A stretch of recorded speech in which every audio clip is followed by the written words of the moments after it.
आज मैं यहाँ पे खड़ी हूँ उनके जनाजे पे और मुझे बहुत अफसोस हुआ है कि काश और वक्त मिलता मुझे उनके साथ बिताने का।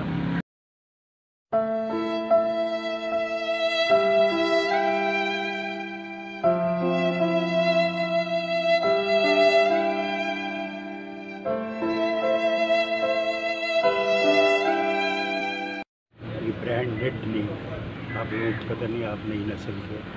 तो बहरहाल नैयर की सुबह खबर देखी तो दिल मेरा दुख गया कि पाकिस्तान की एक बल्कि बर्र सग़ीर की मुनफरिद आवाज़ और ऐसी आवाज़ दूसरी ना पैदा हुई है ना पैदा होगी। जो मेरा सफ़र उनके साथ गुजरा है पाकिस्तान टेलीविज़न में, मैंने उनकी रिकॉर्डिंग्स भी की बहुत सी एज अ प्रोड्यूसर। जब मैं था तो उस वक्त भी आती थी टीवी स्टेशन पे, तो बेइंतहा सादा तबीयत।